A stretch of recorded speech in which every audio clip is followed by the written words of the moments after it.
संगीतकार नौशाद ने मोहम्मद रफ़ी साहब के साथ किया एक ऐसा बेहुदा मजाक, और यह मजाक ऐसा था कि रफ़ी साहब रोने लगे थे और वह इतने दुखी और गमजदा हुए कि उन्होंने रोते रोते की थी पूरे गीत की रिकॉर्डिंग। दोस्तों, यह किस्सा है साल 1952 में रिलीज हुई फिल्म बैजू बावरा के गीत की रिकॉर्डिंग के दौरान का। फिल्म का गीत था ओ दुनिया के रखवाले।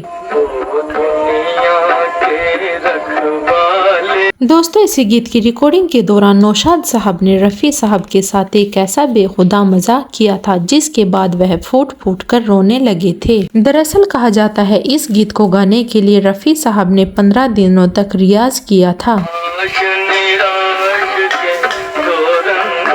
और नौशाद साहब इस गीत में ऐसा दर्द चाहते थे कि जो सीधा दिल से निकलकर आत्मा तक पहुँचे।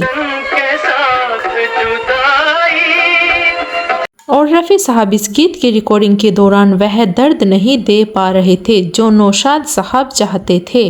तभी रफ़ी साहब के पास एक तार आया और रफ़ी साहब उसे पढ़कर फूट फूट कर रोने लगे।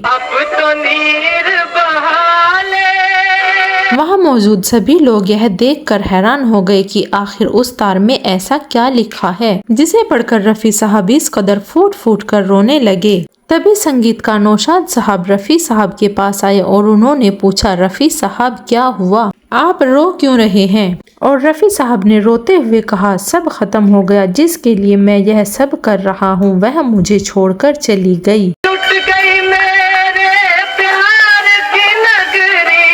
अब वह इस दुनिया में नहीं रही। यह सुनकर नौशाद साहब ने रफ़ी साहब के हाथ से तार ले लिया और उन्होंने देखा उस तार में रफ़ी साहब की पत्नी के इंतकाल की खबर थी।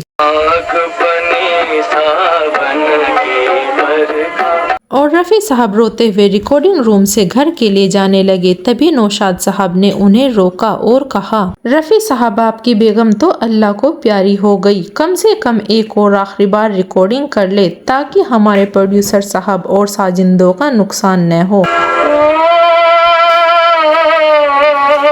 दोस्तों, रफ़ी साहब इतने नर्म दिल और नेक इंसान थे कि वह नौशाद साहब की बात सुनकर वहीं रुक गए और बोले, ठीक है नौशाद साहब, आप गीत की रिकॉर्डिंग कर लीजिए।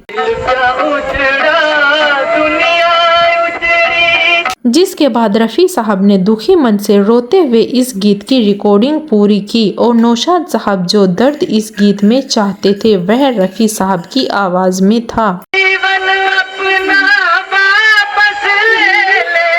और इस गीत की रिकॉर्डिंग के बाद रफ़ी साहब रिकॉर्डिंग रूम से रोते हुए घर के लिए जाने लगे। तभी नौशाद साहब ने उन्हें रोका और कहा, रफ़ी मियाँ कहाँ चले, आपके घर में सब खैरियत है और अपनी बेगम से फ़ोन करके बात कर लें। और रफ़ी साहब ने पूछा, क्या मतलब, आप क्या कह रहे हैं? इस पर नौशाद ने बताया, वह गीत में जो दर्द चाहते थे वह मिल नहीं रहा था, इसीलिए उन्होंने एक शाजिंदे के हाथों वह तार भिजवाया था। और यह सुनकर सब हंसने लगे। दोस्तों, यह था संगीतकार नौशाद का रफ़ी साहब के साथ किया मजाक जिसने रफ़ी साहब को रुला दिया था। दोस्तों, रफ़ी साहब की पत्नी का इंतकाल रफ़ी साहब की मौत के बाद हुआ था। रफ़ी साहब का इंतकाल 31 जुलाई साल 1980 में हुआ था और रफ़ी साहब की पत्नी बिल्किस बेगम का इंतकाल 4 मार्च 1998 में हुआ था। दोस्तों, इस किस्से का जिक्र चौधरी जिया इमाम ने अपनी किताब पैगंबर ए मौसीकी मोहम्मद रफ़ी में किया है। दोस्तों, इतने महान इंसान रफ़ी साहब भी थे जिन्होंने इतनी बड़ी खबर सुनने के बाद भी प्रोड्यूसर और साजिंदों के बारे में सोचा, जबकि वह खुद अंदर से इतने दुखी थे कि वह रो रहे थे। दोस्तों, आपका रफ़ी साहब की इस दरिया दिली के बारे में क्या कहना है, हमें कमेंट में जरूर बताएं।